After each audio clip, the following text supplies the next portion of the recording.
Next topic ਤੁਹਾਡੇ chapter ਦਾ ਆਉਂਦਾ ਹੈ ਫਾਈਨੈਂਸ਼ੀਅਲ ਪਲੈਨਿੰਗ। ਪਿਛਲੀ ਵੀਡੀਓ 'ਚ ਆਪਾਂ ਫਾਈਨੈਂਸ਼ੀਅਲ ਮੈਨੇਜਮੈਂਟ ਦੇਖਿਆ, ਓਬਜੈਕਟਿਵ ਦੇਖੇ, ਰੂਲਸ ਦੇਖੇ। ਹੁਣ ਆਪਾਂ ਗੱਲ ਕਰਾਂਗੇ ਫਾਈਨੈਂਸ਼ੀਅਲ ਪਲੈਨਿੰਗ ਦੀ। ਦੇਖੋ, ਇੱਕ ਚੀਜ਼ ਤੁਸੀਂ ਪਹਿਲੇ ਕਲੀਅਰ ਕਰ ਲਓ ਵੀ ਫਾਈਨੈਂਸ਼ੀਅਲ ਮੈਨੇਜਮੈਂਟ ਦੇ ਅੰਦਰ ਆਉਂਦੀ ਆ ਫਾਈਨੈਂਸ਼ੀਅਲ ਪਲੈਨਿੰਗ।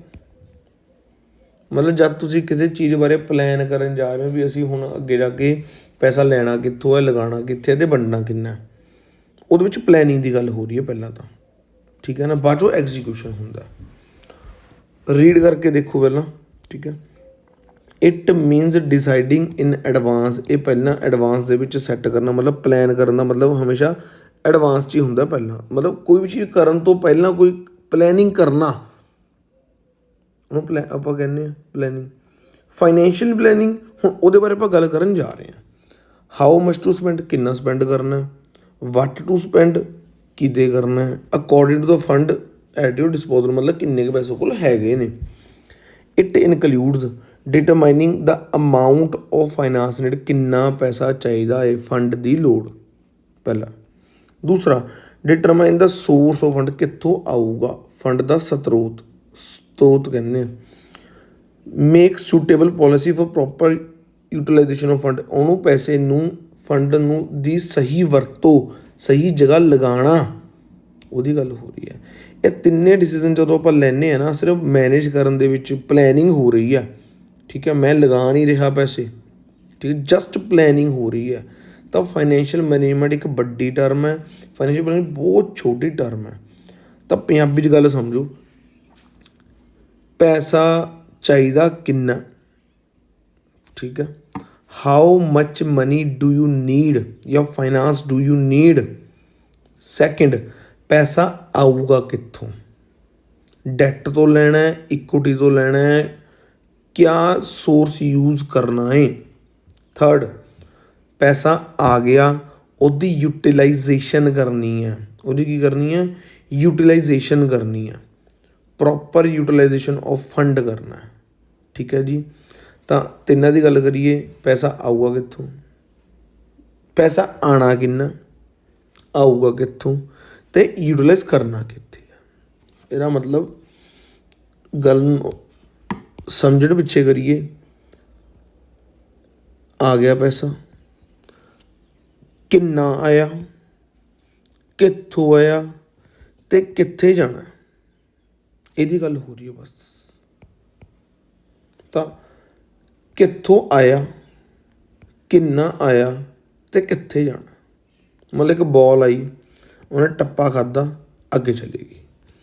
ਬੋਲ ਕਿੱਥੋਂ ਆਈ, ਕਿੰਨੀਆਂ ਆਈਆਂ, ਕਿੰਨੀਆਂ ਚਲੇ ਗਈਆਂ ਬੋਲਸ, ਠੀਕ ਹੈ। ਇਹਦੀ ਗੱਲ ਹੋ ਰਹੀ ਹੈ financial management, financial planning. Financial planning ਇੱਕ ਛੋਟੀ ਟਰਮ ਹੈ, ਜਸਟ ਪਲਾਨ ਹੋ ਰਿਹਾ ਹੈ। ਐਗਜ਼ੀਕਿਊਸ਼ਨ ਲੈਵਲ, ਓਪਰੇਸ਼ਨਲ ਲੈਵਲ 0, ਠੀਕ ਹੈ। ਹੁਣ ਰੀਡ ਕਰਦੇ ਹਾਂ ਡਿਫਰੈਂਸ, ਸਿਰਫ ਇੱਕ ਕਲੈਰਿਟੀ ਦੇ ਲਈ। ਫਾਈਨੈਂਸ਼ੀਅਲ ਮੈਨੇਜਮੈਂਟ ਰੈਫਰਸ ਟੂ ਉਹਦਾ ਐਕੁਜ਼ੀਸ਼ਨ, ਪੈਸਾ ਲੈ ਕੇ ਆਉਣਾ, ਡਿਸਟਰੀਬਿਊਟ ਕਰਨਾ, ਡਿਸਪੋਜ਼ਲ ਕਰਨਾ, ਐਕਚੁਅਲ 'ਚ ਵੀ ਗੱਲਾਂ ਹੋ ਰਹੀਆਂ। Financial planning is concerned with estimation of the fund required, estimate ਲਾ ਰਹੇ ਹਾਂ ਮੈਂ ਫੰਡ ਦਾ, ਆਈਡੈਂਟੀਫਿਕੇਸ਼ਨ ਕਿੱਥੋਂ ਆਊਗਾ, ਅਤੇ ਪ੍ਰੋਪਰ ਯੂਟੀਲਾਈਜੇਸ਼ਨ ਆਫ ਫੰਡ, ਠੀਕ ਹੈ। ਜੇ ਆਪਾਂ ਗੱਲ ਕਰੀਏ ਵੀ ਵੀਰੇ ਡੈਫੀਨੇਸ਼ਨ ਲਰਨ ਕਿਹੜੀ ਕਰਨੀ, ਜ਼ਿਆਦਾ ਕਿਹੜੀ ਵਧੀਆ ਰਹੂਗੀ, ਮੇਰੇ ਵੱਲੋਂ ਰੈਕਮੈਂਡੇਸ਼ਨ ਇਹ ਆ ਵੀ ਫਾਈਨੈਂਸ਼ੀਅਲ ਪਲੈਨਿੰਗ ਦੀ ਡੈਫੀਨੇਸ਼ਨ ਆਹ ਵਾਲੀ ਲਰਨ ਕਰ ਲਿਓ ਰੈਦਰ ਦੈਨ ਉੱਪਰ ਵਾਲੀ ਲਰਨ ਕਰਨ ਦੀ, ਠੀਕ ਹੈ। ਤੁਹਾਨੂੰ ਜ਼ਿਆਦਾ ਈਜ਼ੀ ਰਹੂਗਾ।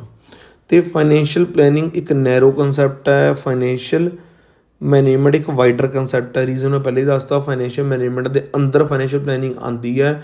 ਤਾਂ ਫਾਈਨੈਂਸ਼ੀਅਲ ਮੈਨੇਜਮੈਂਟ ਹਮੇਸ਼ਾ ਵਾਈਡਰ ਹੀ ਰਹੂਗਾ, ਫਾਈਨੈਂਸ਼ੀਅਲ ਪਲੈਨਿੰਗ ਹਮੇਸ਼ਾ ਨੈਰੋ ਹੀ ਰਹੂਗੀ, ਠੀਕ ਹੈ। ਜਿਵੇਂ ਆਪਾਂ ਕਹਿ ਲਈਏ ਜੀਓ ਰਿਲਾਇੰਸ ਦਾ ਪਾਰਟ ਆ, ਜੀਓ ਹਮੇਸ਼ਾ ਨੈਰੋ ਹੀ ਰਹੂਗੀ, ਛੋਟੀ ਹੀ ਰਹੂਗੀ। ਰਿਲਾਇੰਸ ਇੰਡਸਟਰੀਜ਼ ਬੜੀ ਰਹੂਗੀ ਹਮੇਸ਼ਾ, ਠੀਕ ਆ। ਤਾਂ ਯਾਦ ਕੀ ਰੱਖਣਾ ਫਾਈਨੈਂਸ਼ੀਅਲ ਮੈਨੇਜਮੈਂਟ ਦੇ ਫਾਈਨੈਂਸ਼ੀਅਲ ਪਲੈਨਿੰਗ ਦੇ ਵਿੱਚ, ਫਾਈਨੈਂਸ਼ੀਅਲ ਪਲੈਨਿੰਗ ਕੀ ਕਹਿ ਰਹੀ ਹੈ, ਕਿੰਨਾ ਪੈਸਾ ਲੈ ਕੇ ਆਉਣਾ, ਠੀਕ ਆ, ਕਿੱਥੋਂ ਲੈ ਕੇ ਆਉਣਾ ਅਤੇ ਕਿੱਥੇ ਲਗਾਉਣਾ, ਉਹਦੀ ਪਲੈਨਿੰਗ ਬਾਰੇ, ਐਸਟੀਮੇਸ਼ਨ ਬਾਰੇ, ਪਲੈਨਿੰਗ ਬਾਰੇ ਉਹਦੀ ਗੱਲ ਕਰ ਰਹੇ ਹਾਂ ਆਪਾਂ, ਉਹਨੂੰ ਕਹਿੰਦੇ ਆਪਾਂ ਫਾਈਨੈਂਸ਼ੀਅਲ ਪਲੈਨਿੰਗ। ਨੈਰੋ ਕੰਸੈਪਟ ਆ, ਵਾਈਡਰ ਕੰਸੈਪਟ ਕੀ ਹੈ, ਮੈਨੇਜਮੈਂਟ। ਗੱਲ ਆਉਂਦੀ ਹੈ ਇੱਕ ਕੁਐਸਚਨ ਆਉਂਦਾ ਹੁੰਦਾ, finance is like a blood of the business, without it business can not survive. ਜਿਹੜਾ ਫਾਈਨਾਂਸ ਹੈ ਨਾ, ਉਹ ਇੱਕ ਬਲੱਡ ਹੈ, ਇਹ ਤੋਂ ਬਿਨਾਂ ਬਿਜ਼ਨਸ ਨਹੀਂ ਚੱਲ ਹੋਣਾ ਸਾਡਾ। ਜਦੋਂ ਵੀ ਆਹ ਲਾਈਨ ਕਿਤੇ ਕੋਟ ਹੋਊਗੀ, ਦੈਟ ਮੀਨਸ ਤੁਹਾਨੂੰ ਉਹ ਪੁੱਛਣ ਦੀ ਕੋਸ਼ਿਸ਼ ਕਰ ਰਹੇ ਕਿ ਫਾਈਨੈਂਸ਼ੀਅਲ ਪਲੈਨਿੰਗ ਦੀ ਇੰਪੋਰਟੈਂਸ ਹੈ ਕੀ ਆ, ਕਿਉਂ ਕਰੀਏ ਅਸੀਂ ਫਾਈਨੈਂਸ਼ੀਅਲ ਪਲੈਨਿੰਗ, ਇੰਪੋਰਟੈਂਸ ਕਲੀਅਰ ਕਰੋ ਸਾਨੂੰ ਇਹਦੀ। ਓਕੇ, ਪਹਿਲਾ point, it help the company to prepare for the future. ਮੈਂ ਗੱਲ ਕਰਾਂ ਸਿਰਫ ਇੰਨੀ ਕੁ ਵੀ ਤੁਹਾਨੂੰ ਇਹ ਫਿਊਚਰ ਬਾਰੇ ਪ੍ਰੀਪੇਅਰ ਕਰਦਾ। ਕਿਉਂ? ਪਲੈਨਿੰਗ ਤੋਂ ਬਾਅਦ ਆਪਾਂ ਫਿਊਚਰ ਲਈ ਪਲੈਨਿੰਗ ਹੁੰਦੀ ਆ। ਫਿਊਚਰ 'ਚ ਕੀ ਦਿੱਕਤਾਂ ਆ ਸਕਦੀਆਂ ਨੇ, ਦੇਖੋ 100% ਤਾਂ ਕੋਈ ਨਹੀਂ ਦੱਸ ਸਕਦਾ, ਬਟ 10%, 15%, 20% ਕੁਛ ਤਾਂ ਐਸਟੀਮੇਟ ਲੱਗੂਗਾ। ਉਹਦੀ ਗੱਲ ਹੋ ਰਹੀ ਹੈ ਪ੍ਰੀਪੇਅਰ ਫॉर द ਫਿਊਚਰ। ਜਦ ਤੁਸੀਂ ਫਿਊਚਰ ਲਈ ਪ੍ਰੀਪੇਅਰ ਕਰ ਹੀ ਰਹੇ ਹੋ ਤਾਂ ਵੀਰੇ ਸ਼ੌਕਸ ਦੇ ਲਈ ਤਾਂ ਤਿਆਰ ਰਹੋ, ਵੀ ਹੋ ਸਕਦਾ ਸਾਨੂੰ ਸਰਪ੍ਰਾਈਜ਼ ਦੇਖਣ ਨੂੰ ਮਿਲ ਜਾਵੇ। ਤਾਂ ਯਾਦ ਕੀ ਰੱਖਾਂਗੇ ਆਪਾਂ ਉਰੇ, ਇੱਕ ਆ ਗਿਆ ਫਿਊਚਰ, ਅਤੇ ਫਿਊਚਰ ਦੇ ਵਿੱਚ ਸ਼ੌਕਸ ਤਾਂ ਮਿਲਣੇ ਹੀ ਮਿਲਣੇ ਨੇ, ਸਰਪ੍ਰਾਈਜ਼ ਮਿਲਣੇ ਹੀ ਮਿਲਣੇ ਆ। It help in avoiding the business shocks. ਕੁਛ ਨਾ ਕੁਛ ਅਸੀਂ ਐਂਟੀਸਪੇਟ ਕਰ ਲਾਂਗੇ, ਠੀਕ ਹੈ, ਜਿਹਦੇ ਨਾਲ ਅਸੀਂ ਸ਼ੌਕਸ ਨੂੰ ਜਾਂ ਸਰਪ੍ਰਾਈਜ਼ ਨੂੰ ਕਿਤੇ ਨਾ ਕਿਤੇ ਟੈਕਲ ਕਰਨ ਦੀ ਕੋਸ਼ਿਸ਼ ਕਰ ਲਾਂਗੇ। 100% ਕੋਈ ਨਹੀਂ ਕਰ ਸਕਦਾ, ਠੀਕ ਹੈ। ਜੇ 100% ਕੋਈ ਕਰ ਸਕਦਾ ਤਾਂ ਸਾਰੇ ਬਿਜ਼ਨਸ ਸਕਸੈਸਫੁਲ ਹੁੰਦੇ 100 200%। ਜੇ ਬਿਜ਼ਨਸ ਬੰਦ ਹੋ ਰਹੇ ਆ, ਮਤਲਬ ਇਹਦੇ ਵਿੱਚ ਕਿਤੇ ਨਾ ਕਿਤੇ ਪਲੈਨਿੰਗ 'ਚ ਦਿੱਕਤ ਸੀਗੀ ਅਤੇ ਲਾਸਟ ਐਗਜ਼ੀਕਿਊਸ਼ਨ 'ਚ ਦਿੱਕਤ ਸੀਗੀ। ਫਿਕਸਿੰਗ ਦਾ ਮੋਸਟ ਐਪਰੋਪ੍ਰੀਏਟ ਕੈਪੀਟਲ ਸਟਰਕਚਰ। ਸਮਝ ਆ ਰਹੇ ਹਾਂ ਜਸਟ ਕੈਪੀਟਲ ਸਟਰਕਚਰ ਹੁੰਦਾ ਕੀ ਆ, ਅੱਗੇ ਇਹਦਾ ਟੌਪਿਕ ਫੁੱਲ ਫਲੈਜ ਆਉਣਾ। ਆ ਗਿਆ ਕੈਪੀਟਲ, ਆ ਗਿਆ ਸਟਰਕਚਰ। ਸਟਰਕਚਰ ਦਾ ਮਤਲਬ ਹੁੰਦਾ ਢਾਂਚਾ, ਕੈਪੀਟਲ ਦਾ ਮਤਲਬ ਹੁੰਦਾ ਜੋ ਬਿਜ਼ਨਸ ਦੇ ਵਿੱਚ ਪੈਸਾ ਲੱਗਿਆ ਹੋਇਆ ਹੈ, ਜਿੰਨਾ ਅਸੀਂ ਬਿਜ਼ਨਸ ਕਰਦੇ ਹਾਂ। ਹੁਣ ਜਾਂ ਤਾਂ ਅਸੀਂ ਸ਼ੇਅਰਸ ਤੋਂ ਪੈਸਾ ਲੈ ਕੇ ਆਵਾਂਗੇ, ਜਿਹਨੂੰ ਓਨਰਸ ਫੰਡ ਕਹਿੰਦੇ ਆ, ਜਾਂ ਅਸੀਂ ਲੋਕਾਂ ਤੋਂ ਬੋਰੋ ਕਰਾਂਗੇ, ਜਿਹਨੂੰ ਆਪਾਂ ਬੋਰੋਡ ਫੰਡ ਕਹਿੰਦੇ ਹਾਂ। ਇਹਦੀ ਕਿੰਨੀ ਪਰਸੈਂਟੇਜ ਰਹੂਗੀ, ਇਹਦੀ ਕਿੰਨੀ ਪਰਸੈਂਟੇਜ ਰਹੂਗੀ, ਇਹਦੇ ਢਾਂਚੇ ਨੂੰ ਸਟਰਕਚਰ ਕਹਿੰਦੇ ਆ। ਮਤਲਬ ਕਿੰਨਾ ਪੈਸਾ ਓਨਰ ਲਾਣਗੇ, ਕਿੰਨਾ ਪੈਸਾ ਬੋਰੋਡ ਤੋਂ ਲਾਵਾਂਗੇ ਆਪਾਂ, ਉਹਦੇ ਸਟਰਕਚਰ ਨੂੰ, ਪਰਸੈਂਟੇਜਾਂ ਨੂੰ ਆਪਾਂ ਸੈੱਟ ਕਰਨ ਨੂੰ ਆਪਾਂ ਕੀ ਕਹਿੰਦੇ ਹਾਂ, ਕੈਪੀਟਲ ਸਟਰਕਚਰ। ਵੀਰੇ ਕੈਪੀਟਲ ਸਟਰਕਚਰ ਉਰੇ ਸ਼ਬਦ ਕਿਉਂ ਯੂਜ਼ ਹੋ ਰਿਹਾ, ਰੀਜ਼ਨ ਸਮਝੋ। ਆਪਾਂ ਉੱਪਰ ਪੜ੍ਹਿਆ ਸੀਗਾ ਵੀ ਬਿਜ਼ਨਸ ਫਾਈਨਾਂਸ ਦੇ ਵਿੱਚ ਸਾਨੂੰ ਪਤਾ ਲੱਗਦਾ ਸਾਡਾ ਸੋਰਸ ਆਫ ਫਾਈਨਾਂਸ ਕੀ ਹੈ, ਕੀ ਸੋਰਸ ਆਫ ਫਾਈਨਾਂਸ। ਹੁਣ ਸੋਰਸ ਡੈਟ ਹੈ ਕਿ ਇਕੁਇਟੀ ਹੈ। ਡੈਟ ਮਤਲਬ ਬੋਰੋਡ ਫੰਡ, ਇਕੁਇਟੀ ਮਤਲਬ ਓਨਰ ਫੰਡ। ਬੋਰੋਡ ਹੈ ਕਿ ਓਨਰ ਹੈ, ਉਹ ਤੋਂ ਆਪਣਾ ਕੈਪੀਟਲ ਸਟਰਕਚਰ ਡਿਸਾਈਡ ਹੁੰਦਾ। Okay, fourth point, optimum utilisation of resources. ਇਹ ਤਾਂ ਸਾਡੇ ਉੱਪਰ ਹੀ ਲਿਖਿਆ ਹੋਇਆ ਸੀਗਾ। ਆਹ ਪੁਆਇੰਟ ਅਤੇ ਨੈਕਸਟ ਪੁਆਇੰਟ ਸੇਮ ਹੀ ਆ, ਠੀਕ ਹੈ, ਜਸਟ ਇੱਕ ਦੋ ਵਰਡ ਉੱਪਰ ਨੀਚੇ ਕੀਤਾ ਹੋਇਆ। ਓਪਟੀਮਮ ਕਹਿ ਲਓ, ਪ੍ਰੋਪਰ ਕਹਿ ਲਓ, ਦੋਨੇ ਇੱਕੋ ਚੀਜ਼ਾਂ ਨੇ। ਪੈਸਾ ਆਉਣਾ ਕਿੱਥੋਂ ਹੈ, ਸਟਰਕਚਰ ਡਿਸਾਈਡ ਕਰ ਗਿਆ। Okay, proper utilisation of fund, ਇਹ ਸਾਡਾ ਇੱਕ ਹੋਰ ਪੁਆਇੰਟ ਬਣ ਗਿਆ। ਪਲੈਨਿੰਗ ਹਮੇਸ਼ਾ ਫਿਊਚਰ ਦੇ ਲਈ ਹੁੰਦੀ ਹੈ, ਫਿਊਚਰ ਦੀ ਗੱਲ ਕਰਤੀ। ਫਿਊਚਰ 'ਚ ਸ਼ੌਕਸ ਮਿਲ ਸਕਦੇ ਨੇ, ਸ਼ੌਕ ਦੀ ਗੱਲ ਕਰਤੀ। ਹੁਣ 4 ਪੁਆਇੰਟ ਤਾਂ ਉਰੀ ਲਾਸਟ ਆ ਗਿਆ ਇਨਵੈਸਟਿੰਗ। ਪੈਸਾ ਲਗਾਉਣਾ ਕਿੱਥੇ ਆ, ਮੈਂ ਤੁਹਾਨੂੰ ਉਰੇ ਇੱਕ ਸਟਰਕਚਰ ਬਣਾ ਕੇ ਦਿੰਦਾ ਵੀ ਵੀਰੇ ਇਹ ਪੁਆਇੰਟ ਲਰਨ ਹੋਣਗੇ ਕਿੱਦਾਂ।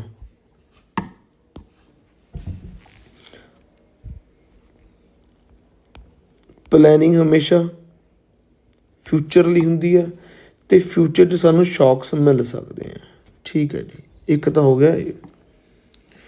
ਪੈਸਾ ਆਊਗਾ ਕਿੱਥੋਂ, ਉਹ ਤੋਂ ਕੀ ਡਿਸਾਈਡ ਹੋ ਗਿਆ, ਕੈਪੀਟਲ ਸਟਰਕਚਰ। ਡੈਟ ਤੋਂ ਕਿੰਨਾ, ਇਕੁਇਟੀ ਤੋਂ ਕਿੰਨਾ, ਅਤੇ ਉਹਦੇ ਨਾਲ ਆਪਾਂ ਕਹਿ ਸੀਗਾ ਪੈਸੇ ਲਿਆਵਾਂਗੇ, ਫਿਰ ਪੈਸੇ ਲਾਣੇ ਵੀ ਸਹੀ ਤਰੀਕੇ ਨਾਲ ਨੇ। ਪ੍ਰੋਪਰ ਕਹਿ ਲਓ, ਓਪਟੀਮਮ ਕਹਿ ਲਓ, ਓਪਟੀਮਮ ਯੂਟੀਲਾਈਜੇਸ਼ਨ ਆਫ ਰਿਸੋਰਸਿਸ। ਲਾਸਟ ਆ ਗਿਆ ਪੈਸਾ ਆਊਗਾ ਤਾਂ ਇਨਵੈਸਟ ਹੋਊਗਾ। ਅਸੀਂ ਰਾਈਟ ਪ੍ਰੋਜੈਕਟ ਨੂੰ ਸਿਲੈਕਟ ਕਰਾਂਗੇ, ਰਾਈਟ ਪ੍ਰੋਜੈਕਟਸ ਨੂੰ। ਤਾਂ ਆਹ 5 ਪੁਆਇੰਟ ਸੀਗੇ ਜਿਹੜੇ ਤੁਸੀਂ ਇਹਦੇ ਲਈ ਯਾਦ ਕਰਨੇ ਨੇ। ਵੀ ਲਾਈਫ ਬਲੱਡ ਯਾਦ ਕਿਵੇਂ ਰਹੂਗਾ, ਦੇਖੋ ਪੈਸਾ ਆਊਗਾ ਤਾਂ ਪੈਸਾ ਪਲੈਨਿੰਗ ਕਰਦੇ ਪਏ ਹੋ, ਪਲੈਨਿੰਗ ਹਮੇਸ਼ਾ ਫਿਊਚਰ ਦੇ ਲਈ ਹੁੰਦੀ ਆ। ਜਦੋਂ ਫਿਊਚਰ ਆਊਗਾ ਤੁਹਾਨੂੰ ਸਰਪ੍ਰਾਈਜ਼ ਜਾਂ ਸ਼ੌਕਸ ਮਿਲ ਸਕਦੇ ਨੇ, ਇਹ 'ਚ ਕੋਈ ਦੋ ਰਾਏ ਨਹੀਂ ਹੈਗੀ।